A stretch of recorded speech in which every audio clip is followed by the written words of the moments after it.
ay yung pagpapanatili sa kanyang mga salita. Yun ang tinutukoy na manatili. Kapag nagawa natin yan, ano man ang hingi natin, ipagkaloob niya. Tandaan natin na hindi politiko ang nangako niyan. Diyos yan. At pag sinabi ng Diyos ang isang bagay ay Amen. O kung sinabi niya na kung kayo manatili sa akin, ano mang hilingin niyo ipagkakaloob yan ay totoo. Di ba? Napakabuti ang Diyos na nililinaw niya ang lahat kung paano talaga natin may pakita sa Kanya ating pagmamahal. Na pag siya tayo nagpakita ng matinding pag-ibig, pagmamahal sa Diyos, ay ganoon din ang return, pag-ibig na mula sa Kanya ang ating matatanggap. Simple lamang ang hinihiling niya, di ba? Panatili sa Kanyang pag-ibig. Ibig sabihin ay manatili sa Kanyang mga utos. Yun ang ipamuhay, yun ang susundin, at ano mang hilingin natin daw ay pagkakaroon ng Panginoon, di ba? Okay. Sino ang sunod?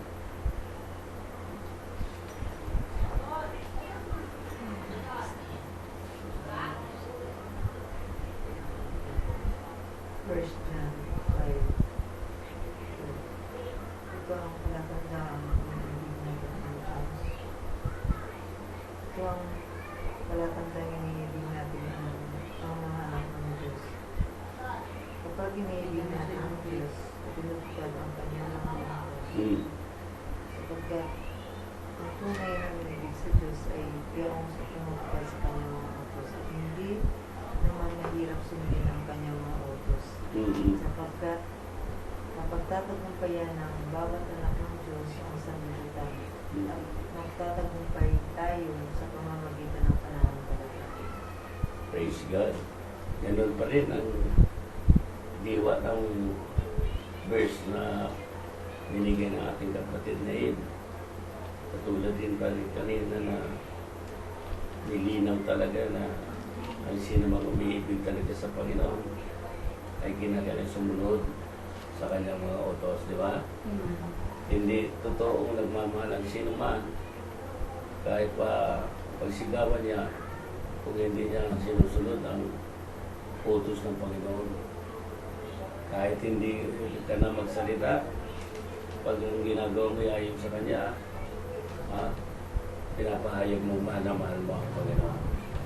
Amen. At ang sabi doon sa bandang huli nga, pananampalataya din ang kailangan. Alam niyo ang pananampalataya, ibig sabihin yan, naniniwala ka doon sa mga bagay na hindi lang sa nakikita ng ating natural na mata. Yan ang ibig sabihin ng pananampalataya. Nakikita mo yung mga invisible. Yun ang pananampalataya, tinutukoy na. Yan ang magpupulikta sa tao at sa Diyos. Hindi ka pwedeng magkaroon ng relasyon sa Panginoon kung wala kang pananampalataya. Yan ang pinaka-importante. Na ang pananampalataya nagmumula sa pakikinig. Pakikinig ng kanyang salita. Yan ang sa Romans 10:7-10. Di ba? Praise God. Kaya sana yun pong mga panalagyan ay lalo na tumimo sa puso natin kung nais natin na talagang makaugnayan ang ating Panginoon. Yan ang gusto ng Diyos eh. Kahit paipadama niya ang kanyang pagmamahal sa atin. Kanya nga lang, kung yung hinihiling niya ay hindi masunod ng tao, hindi niya madadama ang pag-ibig ng Panginoon. Sobra kasarap magmahal ng Diyos. Salamat na kung yung mapapansin ay iniisa-isa nililinaw talaga kung paano magmahal sa Panginoon. Di ba? Praise God. Okay, tuloy tayo.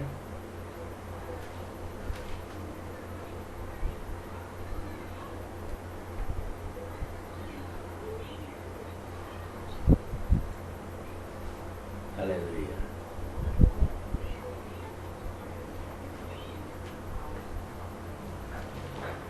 May Bible ka ngayon? Yeah.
babala na ano man ang isipin natin na akala natin ay mabuti, ay huwag natin pairalin kung hindi ayon yan sa salita ng Diyos.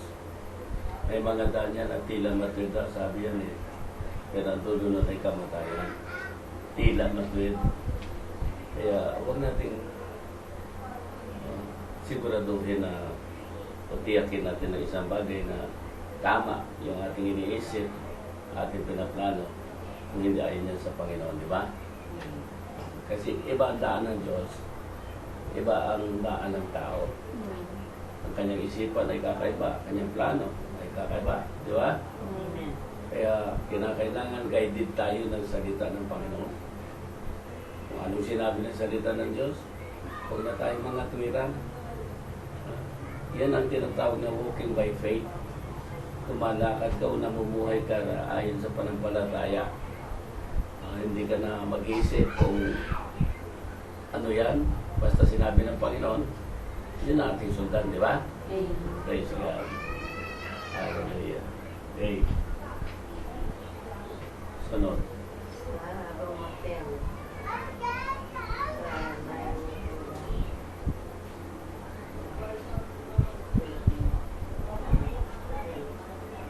Kung ipapahayag ng iyong mga labi na si Jesus ay Panginoon at manalig ka ng buong puso na siya'y muling binuhay ng Diyos, maliligtas ka. Sapagkat nananalig ang tao sa pamamagitan ng kanyang puso at sa lilim na pawawalang sala at nagpapahayag sa pamamagitan ng kanyang labi sa gayon maliligtas. Sinasabi ng kasugatan, hindi mabibigo ang sinumang nananalig sa kanya, walang pagkakaibaan at ayuan ng Hudyo at ng Griego. Isa ang Panginoon ng lahat at siya ang nagkatulog ng kanyang kayamanan sa lahat ng tumatawag sa kanya. Yung tawag na yan ay yung totoo talaga na kilala mo siya, yung tinuturing mo Panginoon siya ng buhay mo. Alam ba nyo, ibig sabihin ng Panginoon, tinatanggap mo ang Panginoon siya, siya na ang magmamayari sa iyo.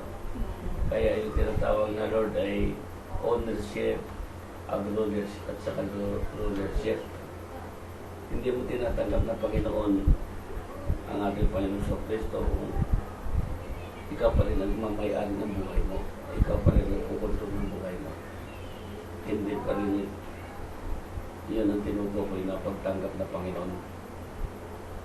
Yan ang nangyayari ngayon sa karamihan ng mga nag-aangkin ng mga anak ng Diyos. Tawag ng Lord, Lord. Kaya sabi sa 7:21 ng Matthew, not everyone that said unto me, Lord, Lord, shall enter into the kingdom of heaven, but he that doeth, the will of my Father which is in heaven. Diba?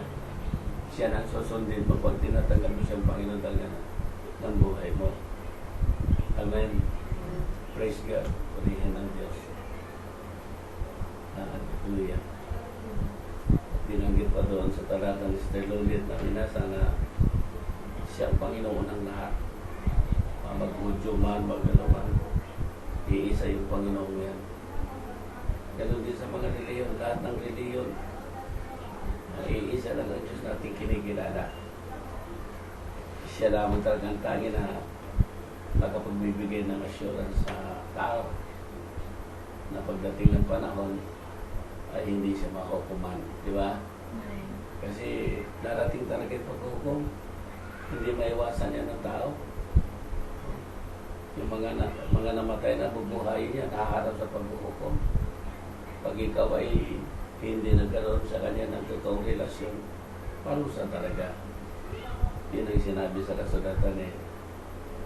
Kaya salamat sa Diyos na binigyan tayo ng panahon na naihanda natin ating sarili, di ba? Depende ka sa about isa sa atin. Individual kasi ang dating ng Diyos. Hindi grupo-grupo yan. Hindi pamilya yan. Kaya sa loob ng pamilya, may maliligtas na mga magulang. Maaaring ang anak ay hindi makasama. Mayroong mga anak makasama. May magulang naman. Ganun ang mangyayari sa darating. At yan mga minamahal kapatid ay napakalapit na. abutan na. Di ba? Yes. Kaya patuloy itong pinakahuling mga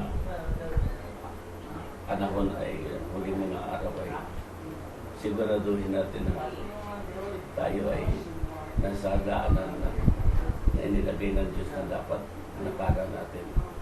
Yun naman ang pinaka-importante. Pagkakasiguro ka sa sarili mo, ligtas ka, depende sa ating mga ginagawa, di ba? Huwag tayong maniwala doon sa sabi-sabi ng iba, ligtas ka na. Ikaw mismo sarili mo ang magkapagsasabi niyan. Kaya kung yung iba ay medyo parang iglamig, tayo, magpatuloy, di ba? Sabi sa kasulatan kasi mga minamahal kapatid, isusuka ng Panginoon yung mga manahiningan. Alam niyo yung manahiningan tinutukoy. Andun ka dadaan sa daan ng sanlibutan o daan ng hindi ayon sa Panginoon. Tapos dadaan ka pa rin sa Panginoon. Yan ang tinutukoy ng manahiningan ng Biblia. Kaya kunting panahon lang ito. Guguli na natin ating panahon sa paglilingkod sa Panginoon. Okay, tuloy tayo. Psalm 25:9. He leads the humble in what is right and teach the humble in his way. Sa Tagalog, Sister Lourdes, tulungan niya ako. Hindi ako masyadong makarinig kung Saan ang ano rin? Psalm 25. pag English hindi marinig masyado, hindi. Mahina tayo sa English.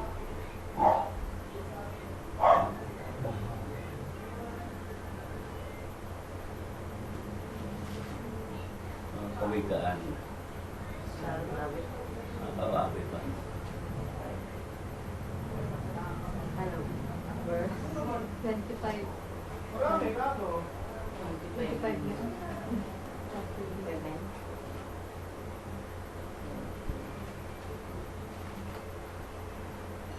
Ang mababang loob sa iyong gabay at nagtuturo ng kanyang kalooban. Hanggang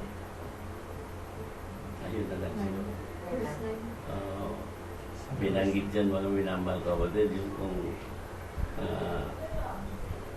kababaan ng loob, yun daw ang nagtuturo ng katwiran. Amen. Amen. Praise God. Kasi hindi ka nga naman magtuturo kung wala kang pakialam doon sa kapwa mo, di ba? Kaya matuturuan siya para naiwas siya sa kapahamakan. Kababa ang loob nyo. Hallelujah. Okay, tuloy-tuloy tayo. Lucas 7. Kahit sinabi ng mga apostol sa Panginoon, sagdahan po ninyo ang aming pananalig sa Diyos. Tumugon ang Panginoon kung maging sinlaki man lamang ng butil ng mustasa ang inyong pananalig sa Diyos, masasabi ninyo sa puno ng sikumorong ito, mabunot ka at matanim sa dagat at tatalim ay turong sa inyo. Praise God. Napansin ba ninyo na panampalataya ang tinutukoy pa rin napakalaga? Yan ang huwag na mawawala sa atin. Na kung mayroon yan, eh, parang ano na rin yan parang puno ka naman. Kahit maliit lang yun. Pag yun ay naalagaan, palaki ng palaki yun, di ba? Ang panampalataya ganun, hindi dapat pabayaan. Akala kasi ng iba, pag mayroon ng panampalataya, ay sapat na. Kinakailangan pangalagaan yan. Ano ba niyo kung paano yung pangalagaan? Palagi pagmuli-muli ka ng salita ng Diyos. Alalahanin mo yung mga verses na kahit yun ay paulit-ulit lang, ilang piraso lang. Ulit-ulitin mo, di ba? Yun ang sinabi sa Joshua eh. Pag minumuni-muni ang salita ng Diyos, ang tao ay magkakamit ng mabuting kawakasan. No? Hindi naman kailangan na araw-araw ay ganyan ka sa Bible eh. Yung naalala mo, yung narinig mo, palagi mong alalahanin. Habang inaalala mo yan, lumalakas ang panampalataya mo. Pag yan ay malaking-malaki na, ayon doon sa ating narinig na nabasa natin kapatid, himala mangyayari. Mayroon pang ilang bahagi sa Biblia yan, ang bundok daw, mapalipat eh. Kayang palipat eh. Di ba? Kaya, mahalaga itong Bible study ito kasi may mga first time na encounter na hindi dati-dati natin naririnig. Ngayon, pag yan ay naririnig mo, alalahanin mo palagi, nakakatulong yan sa pananampalatayang napakalaga. Sa Biblia, pare binabanggit yan pag may himalang ginagawa ang Panginoon, ayon sa iyong pananampalataya. Mangyayari ang ninanais mo. Di ba? Walang imposible pag mayroon kang pananampalataya. Okay. Thank you, Brother Ray.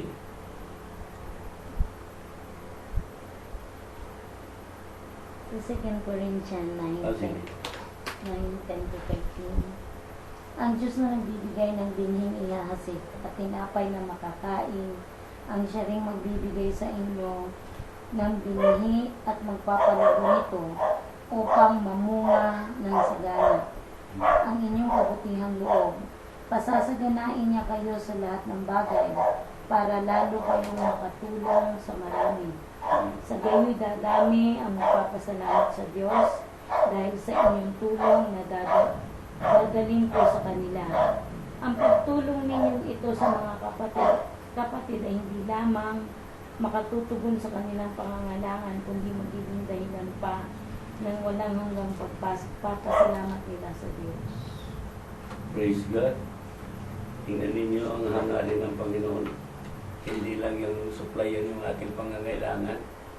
Gusto niya bigyan tayo ng maraming pagpapala para marami tayo matulungan. Maraming magpupuri nga naman sa Panginoon. Yun kasi ang hinahanap ng Diyos eh. Yung magpupuri sa Kanya, di ba? Pananambahan yun eh.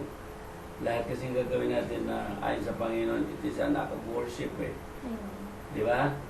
Kaya, purihin ang Panginoon. Ang tanong ay ganito, bakit may mga Kristiyanong nagdaraho, nahirapan, hindi pa yung nakakatagpo kasi yung kondisyon ng Panginoon eh. Pero pag kinatagpo niya ang kondisyon ng Diyos, katulad ng binabanggit sa Matthew 6:33 ba yun?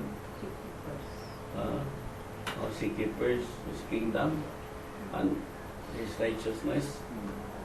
Kaya ang lahat ng bagay dadagdag ng Diyos. Amen. Hindi kontra ang Diyos sa pagpadami ng pagpapala. Yan ang gusto pala niya eh. Di ba? Hindi yan talaga nakakatagpo na ang kanyang hinihiling, ang kanyang kondisyon eh. Pero pag kinatagpo yung kanyang kondisyon, kalos na yun eh. Yung mga pagpapala eh. Di ba? Praise God. Kasi lalong-lalo kung ang pagpapala ay inilalaan mo sa layunin ng Diyos, katulad no, marami no para maraming magbuhay. Ay kung ang layon lang ay pansarili, maring hindi bigay. Sabi sa Santiago, humihingi kayo, hindi naman kayo tumatanggap. Dahil ang hinihingi ninyo ay para sa inyong kalayawan. Di ba? Kaya, salamat sa Panginoon. Panindigan ninyo yan. At yan ay mangyayari sa inyo. Naalala ko si Brother Lard. Nung marinig daw niya ang mensahe na hindi lamang spiritually pagpapalain ang mga anak ng Diyos. Pinanindigan niya na kahit material ay pagpapalain. Nangyari talaga. Testimony niya yan. Kasi alam niyo sa Biblia, kung anong paninindigan mo, yun ang mangyayari sa iyo. Kung ang panindigan mo ay basta Kristiyano o kahit sugtong-sugtong lang ang pangailangan, ay hanggang dyan ka na lang. Pero pag panindigan mo yung sinabi niya na pagpapalain ka sa lahat ng bagay, magyayari yun. Depende doon sa ating paniniwalaan, di ba? Kaya praise God. Salamat sa talatang yun. Brother Virginia, siguro. Santiago 2:14. Mga kapatid, ano ang mapapala ng isang tao kung sabihin man niyang siya ay may pananampalataya, ngunit hindi naman niya pinatutunayan sa gawa? May liligtas ba siya ng gayong pananampalataya? Halimbawa, ang isang kapatid ay walang maisuot at walang makain. Kung sabihin ng isa sa inyo, patnubayan ka nawa ng Diyos, magbihis ka at magpakabusog, ngunit hindi naman niya binibigyan ng kanyang kailangan, may mabuti bang maidudulot sa kanya iyon? Gayon din naman, patay ang pananampalatayang walang kalakip na gawa. Importante talaga yung pagsunod. Di ba? Yung pananampalataya na walang gawa daw ay patay. Kaya yung ating pinaniwalaan ay ating pamuhay. No? Yan ang buo doon sa verse na binigay ng ating verse. Purihin ang Panginoon at tayo tuloy-tuloy. Bago natin panalangin ang verse na yan, ay nais kong ipaabot sa inyo na tulad ng aking nabanggit kanina at binabanggit ng Biblia na talagang hindi na nalalayo yung pinakahihintay ng mga Kristiyano. Alam ko lahat ng Kristiyano yata ang pinakahihintay yung pagbabalik ni Jesus Christ, di ba? Dahil itong daigdig na ito, makakaranas ito ng matinding kahirapan.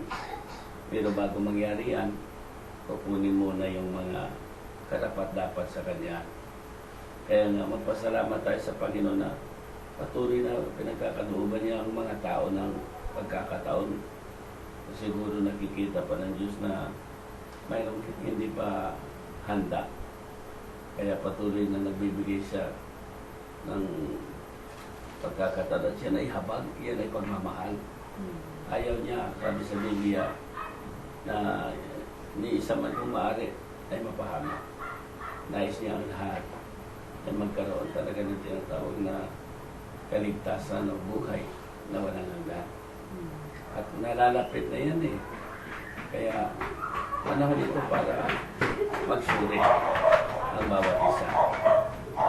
Kung individual ang dealing ng Diyos, individual ang kaligtasan, hindi na kinakailangan pagsigawan mo na marami kang pagkukulang. Kung mayroong pagkukulang, isagawa na natin, di ba? Kung ano pang kailangan natin. Kaya ako binabanggit niya na gusto kong basahin ang Matthew chapter 25.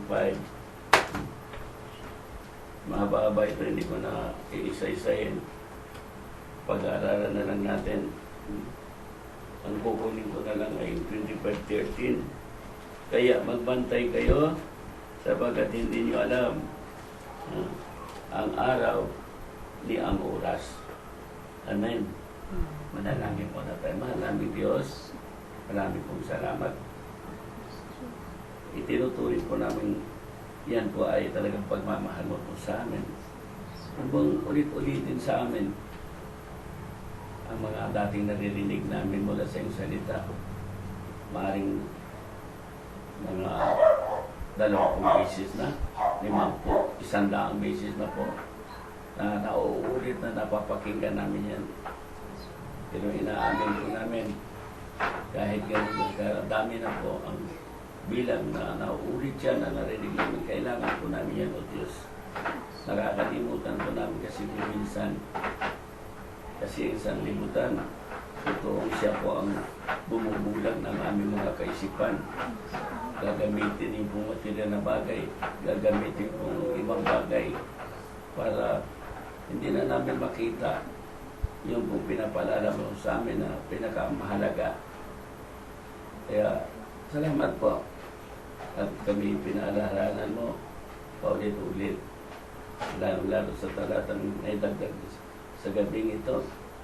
Pero pinapasalamatan po namin ang aming mga narinig dahil sinungaling po kami pag hindi po namin inamin na yun po'y kailangan namin. Kaya Lord, pamagitan po ng panghuling talata na aming pong narinig ay patuloy ka pong magpaalala sa amin. Ikaw pong may sabi na ang iyong iniibig ay yung sinasaway ay tinuturing mo mga anak, ay pinagsasabihan mo. Mga anak mo kami, at kami naghandang makinig. Kaya muli patuloy na pong kumilos sa aming kalagitnaan sa pangalan ng Panginoong Kristo sa amin sa aming dalangin. Amen. Ito mga minamahal ko, hindi ko tungkol po doon sa 10 dalaga. Dapat ito po yung maging paalala sa atin. Pansinin natin yung circumstances o pangyayari o kalagayan nila. Nais ni Jesus Christ kasi na i-impress o itatak sa Tagalog sa kanyang audience sa pagkakataong ito with at least 5 facts in connection with his coming. Amen. Gusto niya mga minamahal kapatid magbigay ng mga 5 facts in connection with his coming. Praise God. Sa chapter 14 ng John verses 1 hanggang 3 ay binanggit niya dito mga minamahal kapatid yung katsyakan ng kanyang pagdating. Sabi kasi sa verse na yan, ipaghahanda daw niya tayo ng matitirhan. Pagkatapos na may handay, babalik siya para tayo sunduin, di ba? John chapter 14 yan, verses 1 hanggang 3. Ang walang katsyakan ng panahon ng kanyang pagdating ay binanggit dito. Walang nakakatiyak kung kailan, anong oras. Pero binanggit na niya sa 24:36 ng Matthew. Ay sabi dito, walang nakakaalam ng araw at oras ng pagsapit yon, kahit mga anghel sa langit o ang anak man. Ang ama lamang ang nakakaalam nito. Yun ang sabi sa Bible, di ba? Sa verse 43, hindi alam. Pero hindi alam ng sambayan kung anong oras. Yun ang sabi sa Bible. Ng gabi, ang kanyang pagdating kasi parang magnanakaw. Yan ang sabi sa Bible, di ba? Praise God.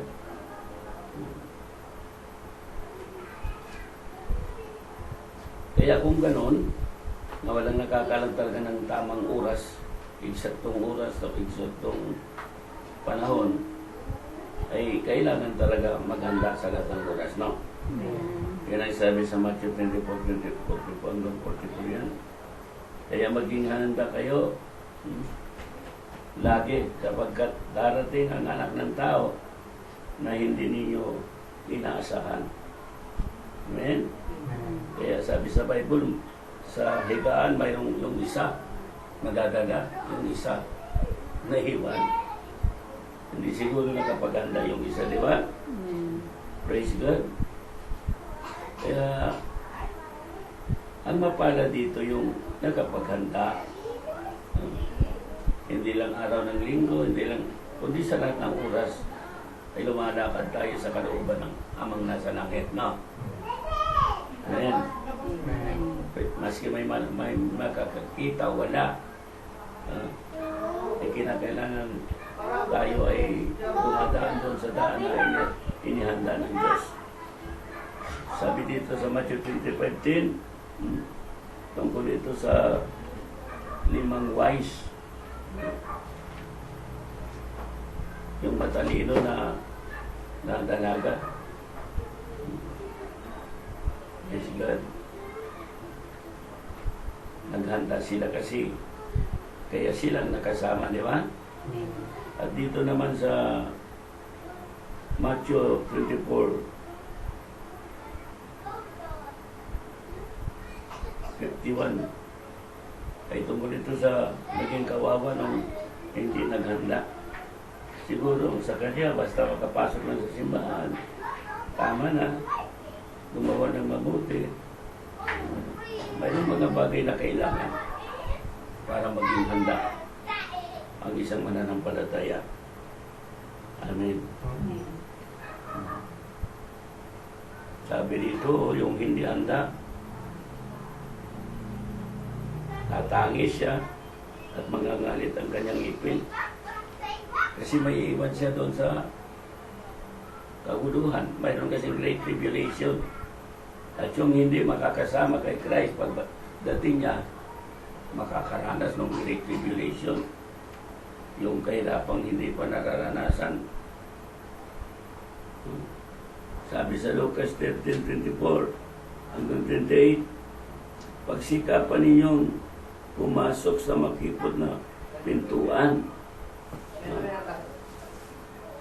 Makipot itong pintuang ito pagpunta sa Panginoon. Ibig sabihin, yung makarating ka sa Panginoon, mayroon ka ng buhay na walang hanggan. Pero makitid nga ang daan, mahirap. Kaya sabi nga sa Bible, ang makapagtiis,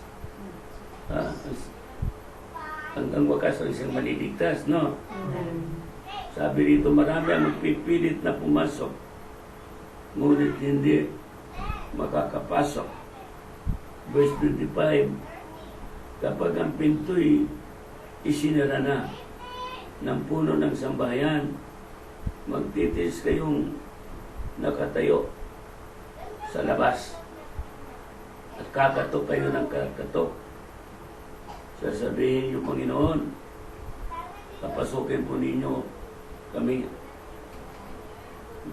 Sasagutin niyo kayo, hindi ko alam kung taga saan kayo.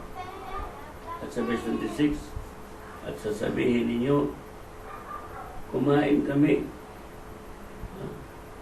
Kumain po kami at uminom na kasama ninyo at nagtulog pa kayo sa mga lansangan namin. Verse 27, sasabihin naman ng Panginoon, hindi ko alam kung taga saan kayo. Lumayo kayo sa akin, kayong lahat na nagsisigawa ng masama. At sa 28, tatangis kayo at mangangalit ang inyong mga ngipin. Mga minamahal kapatid, ito yung pong hindi handa. Nakikinig din. Sabi pa nga nila, kumain kami kasama ninyo. Nagtuturo kayo. Kasi sa Biblia, mayroong sinasabing aral ng aral, hindi nakarating sa pagkaroon ng katotohanan. Yun pala yung hindi pagsunod sa kalooban ng Diyos. Nakikinig, pero hindi sunod-sundan ang kalooban ng Panginoon. These 5 facts ay nagpapahiwatig, mga minamahal kapatid, na mayroong hindi talaga makakasama at mayroong makakasama. Amen. Amen. Ito yung verse kanina ni Brother Birch, na panampalataya kung wala namang gawa, ay baliwala yun. Amen? Amen. Kaya kung isa-isahin natin itong 10 virgins sa verses 1 hanggang 4, ang mga ito ay nagre-represent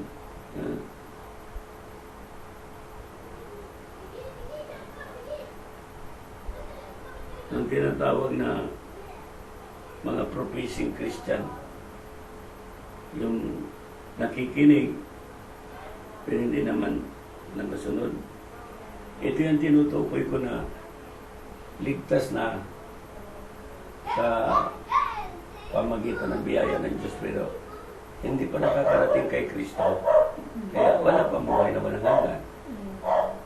Amen? Ito ang tinutukoy dito. Kaya nga, pag wala pang buhay na walang hanggan, ibig sabihin, hindi pa nakakarating kay Kristo, professing pa lang ito. Amen. Amen. Pansinin natin itong 10, ang kanilang similarity o pagkapareho. Lahat sila tinawag na virgin. Ibig sabihin, same na ito by grace, di ba? Amen. Marami ang ganito. Akala ay Christian na. Pero hindi pa talaga nakukumpleto. Kaya si Kibuloy, mapapansin natin, Sister Ed, mayroon siya, binabanggit siya na complete salvation, di ba? Mayroon siya binabanggit. Ibig sabihin kayong biyaya, kahit ligtas ka na, hindi pa kumpleto yun. Magpapatuloy ka sa paglilingkod sa Panginoon hanggang makarating ka kay Christ. Yun ang tinatawag na maturity. Yun sa Old Testament ay lupang pangako. Amen. Na nung linggo ay binanggit natin dito yung malampalapataya na naalala niyo itong linggo. Yun ang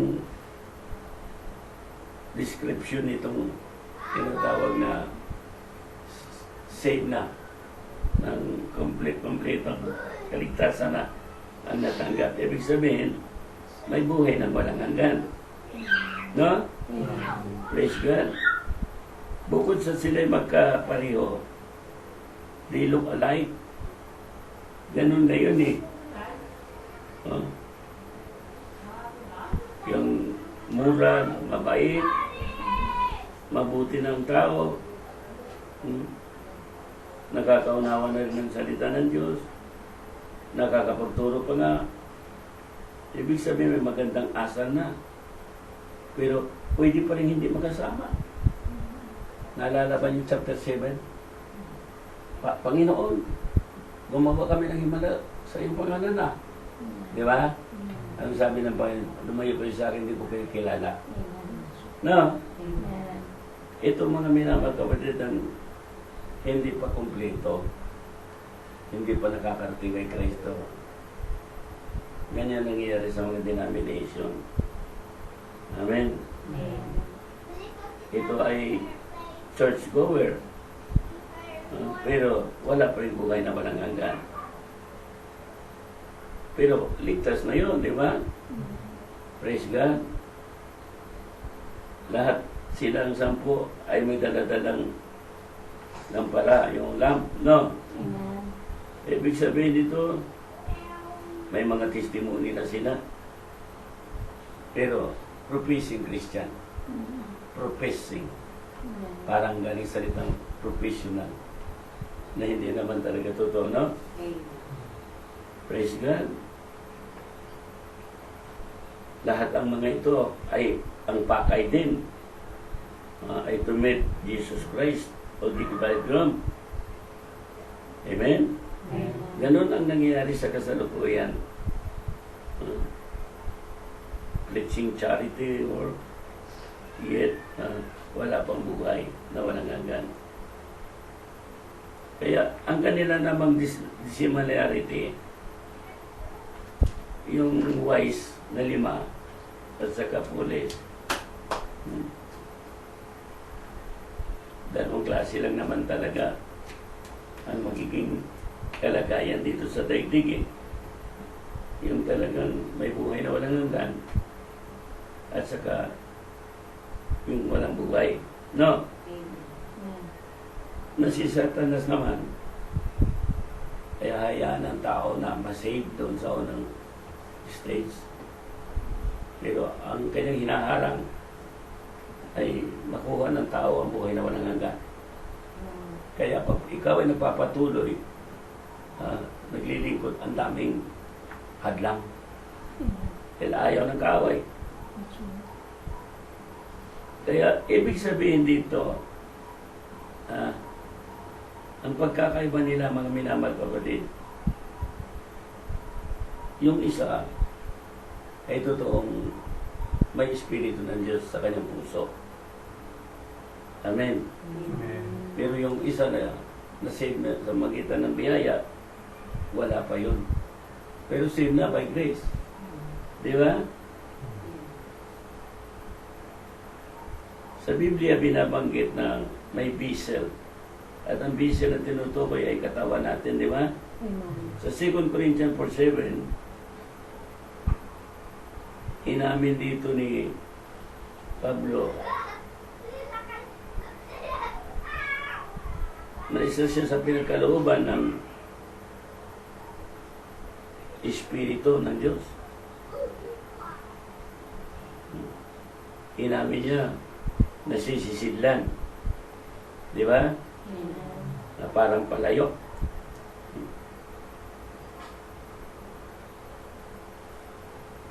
Kaya pag pinakikilala niya ang kapangyarihan ng Panginoon, tinuturo niya na ang Diyos ang nagkaloob nito. Amen. Yung 5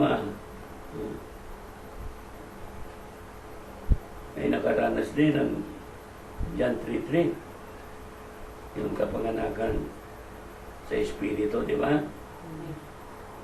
Ay panganak sa Espiritu. Sa 1 Corinthians chapter 2 verse 16, kaya nagiging templo pala ng Diyos ang sino man kapag siya ay nabautismo ng Espiritu Santo, di ba? Praise God. Kaya pag yan ay nabautismo ng Espiritu Santo, hindi mo na pag-aari yan. Pag-aari na ng Diyos yan. No? Ibig sabihin, lead ka na ng Espiritu ng Panginoon. Ang kanyang sasabihin sa iyo, yan ang dapat gawin mo, di ba? Alam ba nyo kung paano mabuti nito? Ito sa pamagitan ng bagong kapanganakan. Ephesians chapter 1 verse 13, tayo naging bayan ng Diyos mula ng manalig sa Kanya at makinig ng salita ng katotohanan. Amen? Praise God.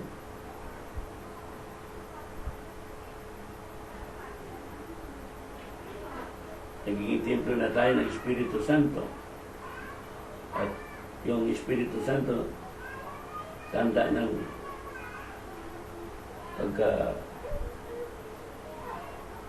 tawag sa atin. Sa Romans 3:9, kaya dapat mamuhay ayon sa Espiritu at hindi ayon sa laman. Amen? Ito ang napakahalaga. Dahil sabi sa Biblia, hindi raw kay Kristo ang sinuman pag walang Espiritu. Kaya sa 1 Corinthians 12:13, sa pamagitan ng Espiritu, we are baptized to one body. Nagiging kasali tayo sa katawan ng Panginoon sa pamagitan ng bautismo sa Espiritu Santo, di ba?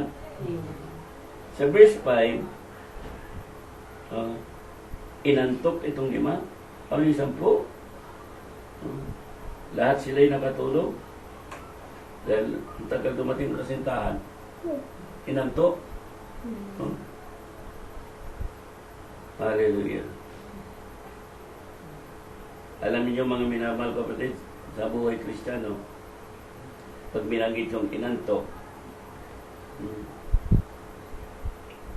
parang nawawala yung kanyang pagiging Kristiyano. Amen. At ang dahilan, kaya medyo inaantok ang isang manampalataya dahil sa lack of study of the Word. Amen. Pangalawa, lack of prayer. Pangatlo, lack of witnessing. Pang-apat, nawawala yung self-denial. Kristiyano nga, pero ang nasusunod ay yung laman. Amen. At itong pagkatulog ay nakaka-apekto ito. At ang epekto nito yung loss of communion. Amen.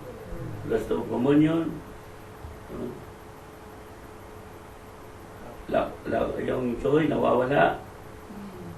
Wala nang kagalakan. Iyan ay nakatulog na yan. Amen. Praise God. Kaya nga, sa Biblia ay inuutos na kung isang manampalataya ay medyo inaantok. Sa Ephesians 5:14, sabi dito, gumising at magbangon. para liwanagan ni Kristo. Ibig sabihin, pag tulog, hindi nililiwanagan. No? Sa Romans 13:11 hanggang 12, gumising na dahil sa mas malapit ngayon ang pagdating ng Panginoon kaysa nung tayo ay nagsisimula pa. Amen? Layuan na ang lahat ng gawang masama at italaga na ang sarili sa paggawa ng mabuti. Amen? Amen. Sa verse 6, dumating na yung kasintahan. Ito, rapture na. Dumating si Jesus Christ. Ating gabi. Ibig sabihin yan, karamihan dyan, tulog na di ba? Ibig sabihin, panahon ito ng kadiliman. Hindi ba niyo napapansin?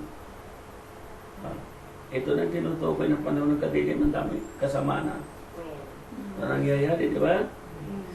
Sa 2 Timothy chapter 3 verses 1 hanggang 5, ito ang sign of the end. Pamilyar sa atin ang mga versikulo yan, di ba? Ang tao ay mawawala ng sa hilig sa kabananan. Ang mga lovers of money, lovers of violence, di ba? Yan ang binabanggit. Praise God. Yung iba tatalikod sa tamang pananampalataya. Madadala ng mga aral ng Diablo. Yan ang sabi sa 1 Timothy chapter 4 verses 1 hanggang 3. Panahon ng kadiliman ang namamayani. Lucas 22:53. Ay ito na nga, di ba? Praise God.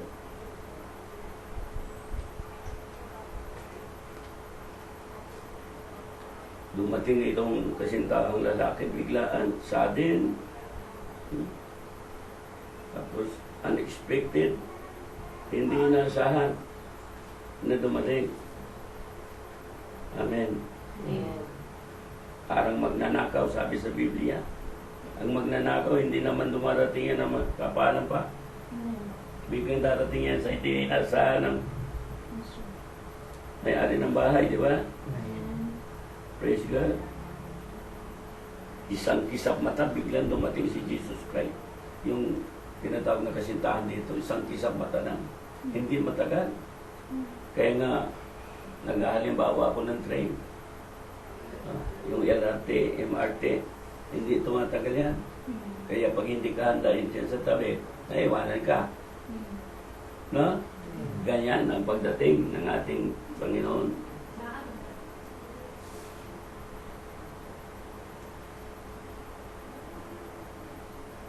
Sa verse 7 hanggang 10 ay tungkol ito sa wise virgin, handa. Bumangon siya.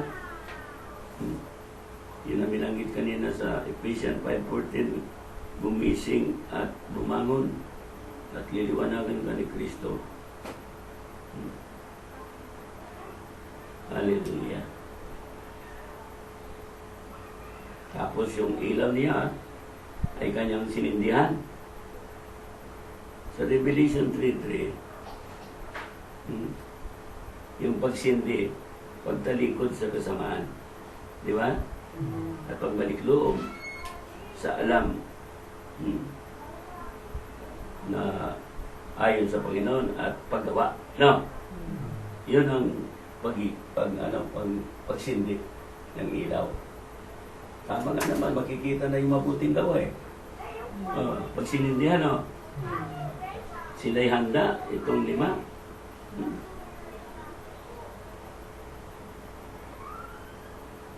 Sa 1 Thessalonians chapter 1 verses 9 hanggang 10, binanggit sa verse na ito ang tungkol sa paghihintay sa kanyang pagbabalik.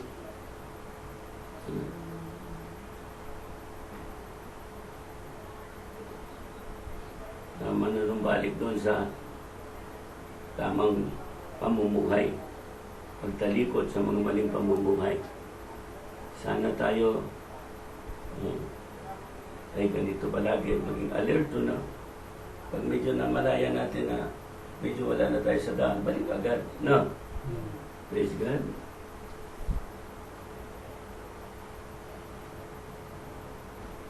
Hallelujah. Marami pa akong mga versikulong pwedeng ibigay sa inyo, pero ang importante talaga dito, ang nais ng Diyos ay yung maging handa tayo, di ba? Yung 5 na oris, naghahanap pa ng langis.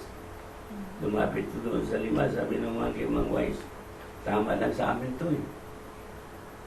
Kaya sila, naghanap sila ng mabibilhan. Pero pagbalik nila, wala na. Sarado na. Kasi ang kaligtasan hindi sa lahat ng oras ay pagkakaloob ng Panginoon. Katulad ng panahon ni Noe, nang sara yung pinto. Wala namang kamay na nakita nagsara. Ang Diyos din ang nagsara, di ba? Ang kaligtasan ay ganun. Hindi sa lahat ng oras ay nariyan yan. Darating yung panahon na isasara ng Panginoon yan. Kaya kahit anong sigaw na ng tao, katulad sa panahon ni Noe, nung magsara na yung pintuan, sigaw sila, ay hindi na magbubukas yun. Hindi naman kaya ng tao yun. Ay ganun din ang kaligtasan natin. Hindi sa lahat ng oras ay andyan yan. Kaya dapat ang tao, habang bukas pa yan ay samantalahin, di ba? Samantalahin. Kaya may binanggit dito mga ngalit, ang kanilang mga ngipin, mag-iiyak sila, ay hindi na, wala na eh. Yan ay para sa unprepared. Sa Amos chapter 4 verse 5, lumanda kayo sa paghuhukom ng Diyos. Amen. Yung door ay nakasara na. Darating yan. Praise God. Ang may hawak talaga ng susi ay si Kristo, di ba? Pag kanyang sinarhan, walang makapagbubukas niyan. Pero pag binuksan naman niya, walang makapagsasara niyan. Si Kristo ang may gawa na. Kaya sa 11 hanggang sa 21 ng Revelation, maririnig dito yung nakita sa pangitain ni John. Nag-iyakan nung nasa labas. Maririnig mo yung outfall cry nila. Sabi pa ang Panginoon, papasukin ninyo kami. Praise God. Pero sabi ng Panginoon, hindi ko kayo kilala kung taga saan kayo. Tingnan niyo yan, ang nakakalungkot, yung hindi niya kilala. Pero nakikinig din na Bible study. Kumakain kasama ni Jesus Christ. Ibig sabihin, nakakaramdam din ng presensya ng Panginoon. Kasi sabi sa Joel, ibubuhos ng Panginoon ang kanyang espiritu sa lahat ng laman. Di ba? Praise God. Yun ang tinutukoy nito. Kumakain kami kasama ka, Panginoon. Pero sabi ng Panginoon, hindi ko kayo kilala. Kaya sabi dito sa kanya, hindi ko kayo nakikilala. Ang tinutukoy nito yung nakikinig, pero hindi naman sumusunod. Amen? Kaya sabi nito, magbantay kayo, hindi nyo alam ang oras. Yan ang sabi sa Bible. Magpatuloy. Ang nagpapatuloy sa pagkakasala ay kampo ng Diablo. Sa verse 9 ng 2 Peter chapter 3 verse 9, ang tanggap ng Diyos na anak ay hindi nagpapatuloy sa pagkakasala. Nagkakasala pero hindi nagpapatuloy, di ba? Dahil sa siya'y may bagong buhay na galing sa Diyos. Verse 10. makikilala ang anak ng Diyos at kung sino ang anak ng diablo. Ang hindi gumagawa ng matuwid at hindi sumusunod sa kanyang kalooban ay ito ang mga anak ng diablo. Amen? Huwag daw tayong tumulad kay Cain, si anak ng diablo. Pinatay niya ang kanyang kapatid. Verse 14. At hindi namuhay sa kalooban ng Panginoon. Amen? Basahin nga natin sa pagtatapos 2 Peter 3:8 hanggang 14. Hindi malabo ang itong matanay. 2 Peter.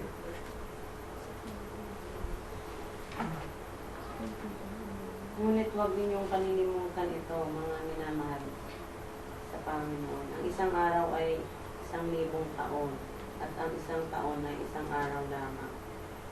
Yan ba ito? Sumiran hanggang 14. Ang Panginoon ay hindi nagpapabaya sa kanyang pangako, tulad ng inaakala ng ilan. Hindi pa niya tinutupad ang pangakong iyon, alang-alang sa inyo. Binibigyan niya ng pagkakataon ng lahat na makapagsisi at magbalik loob sa Diyos, sapagkat hindi niya nais na kayo mapahamak. Ngunit ang araw ng Panginoon ay darating na tulad ng isang magnanakaw. Sa araw na yaon, ang kalangitan ay biglang mapaparam na may nakapangingilabot na ubong. Matutupok ang araw, buwan at mga bituin, at ang lahat sa lupa ay malalantad. Yamang ganito ang magiging wakas ng lahat ng bagay. Italaga na ninyo sa kanyang inyong sarili at mamuhay ng ayon sa kanyang kalooban. Samantalang hinihintay ninyo ang araw ng Diyos, magsikap kayong mabuti upang madali ang pagdating ng araw na yaon. Araw ng pagkatupok ng kalangitan at pagkatunaw sa matinding init ng mga bagay na naroon. Ngunit ayon sa pangako ng Diyos, naghihintay tayo ng bagong langit at ng bagong lupa na pinaghaharian ng katarungan. Kaya nga mga minamahal, samantalang kayo naghihintay, sikapin ninyong mamuhay ng payapa, walang dungis at kapintasan. Praise God. Habang nag-iintay tayo, tiyakin natin na walang kapintasan sa atin.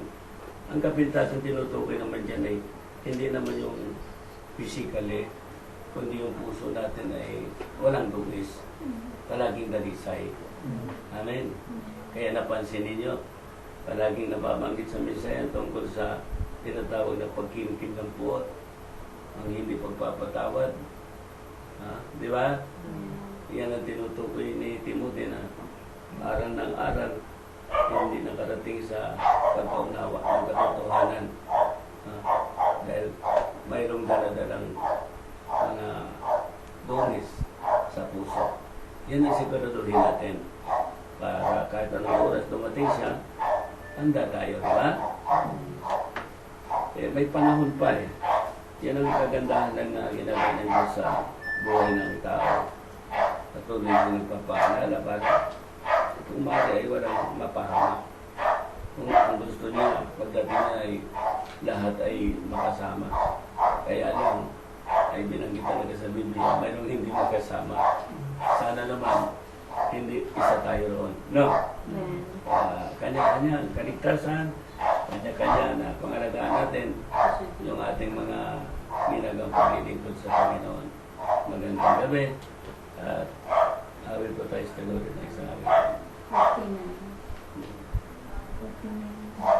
49.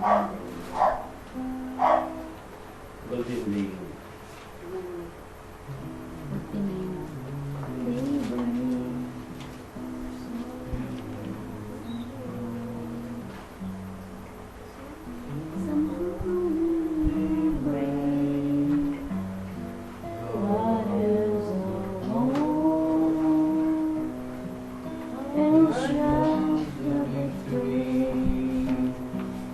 Break through the blue.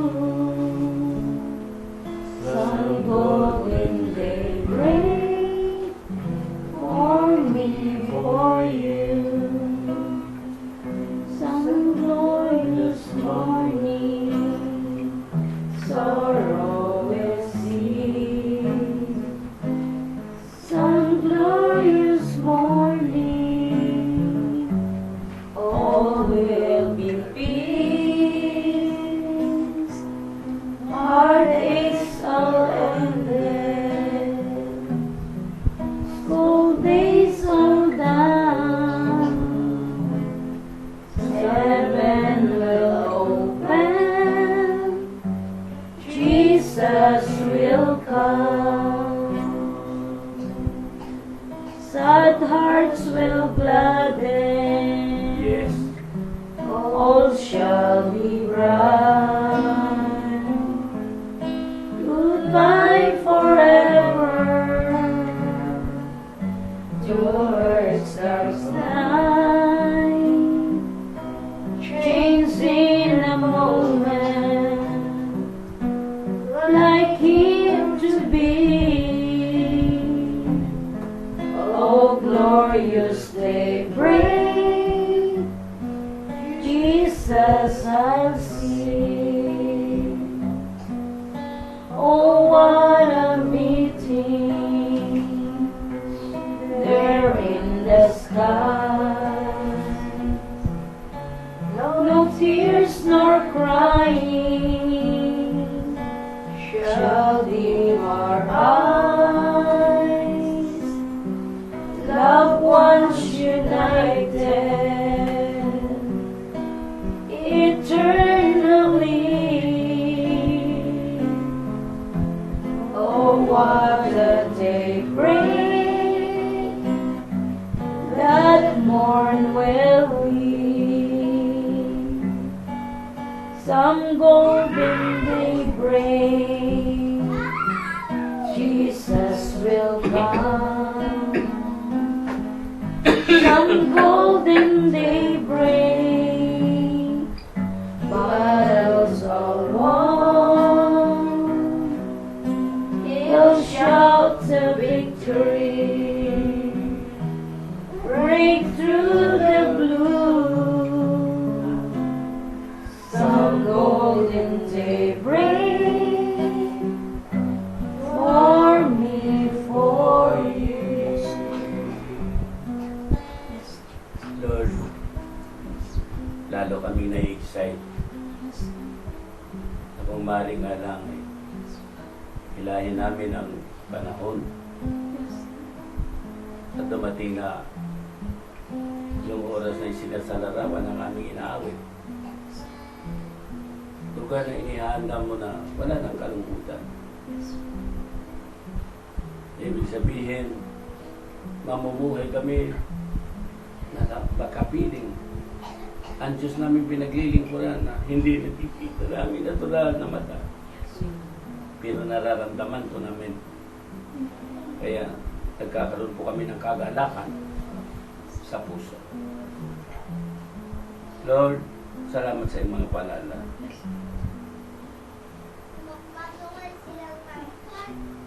Aaminin po namin.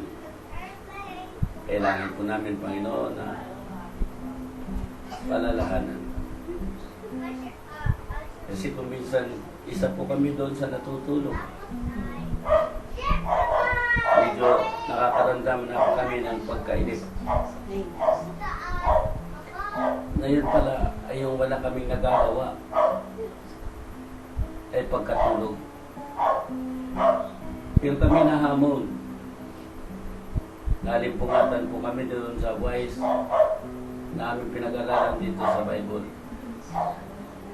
Na nung marinig niya ang tinig ng kasintahang lalaki, siya'y bumangon.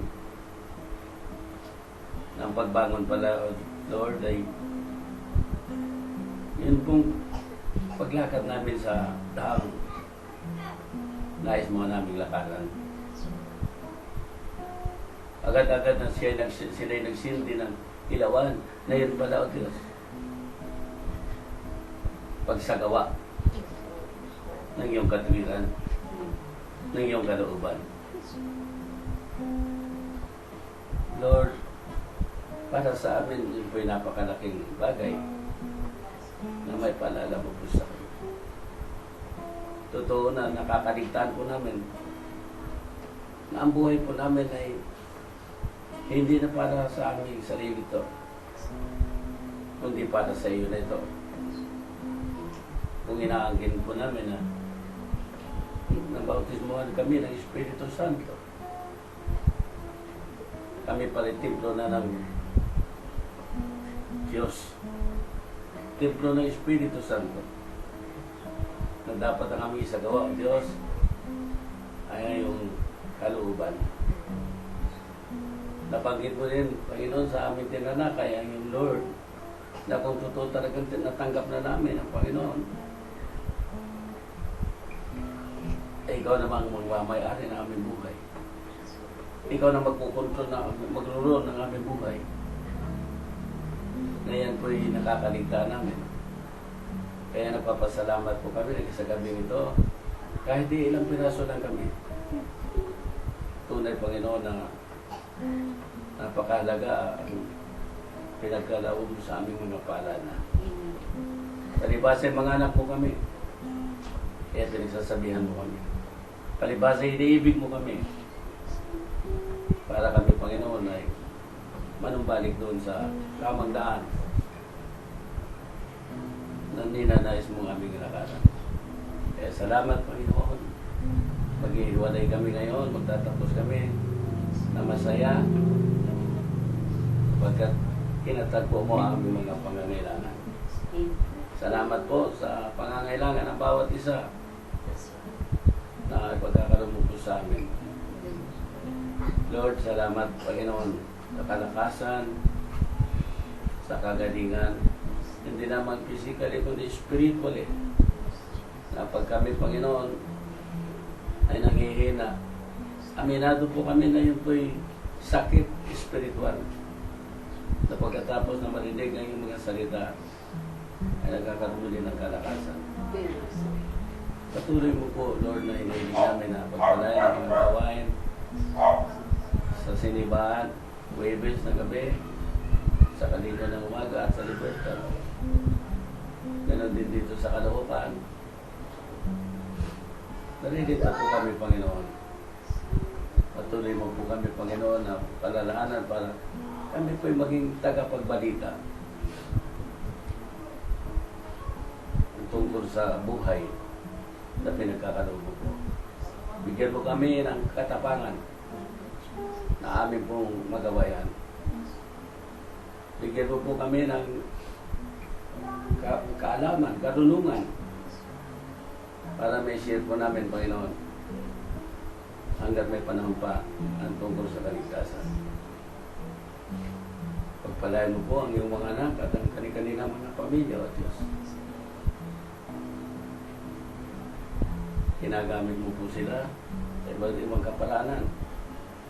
Lalong-lalo, Panginoon, sa pagpuno sa pangangailangan ng iyong lingkod. Kaya ako na po ang isa sa umihiling na pagpalain mo sila, hindi lamang spiritually, kundi materially, financially, physically. Dalangin din po namin ang mga hindi nakarating ngayong gabi. Kung may mga problema sila, Lord, wala naman kami pang maalapitan, kundi ikaw lang. Kaya umihiling kami, abutin mo po sila na yung mapagpalang kamay. Yun lamang mo, Diyos, kung iningatan mo sila kanina papunta rito sa kanyang pag-uwi, ayun po ang hinihiling. Pangalan ng Panginoon Kristo, Diyos namin sa magdalangin. Amen. Praise God. At dito na tayo magtatapos.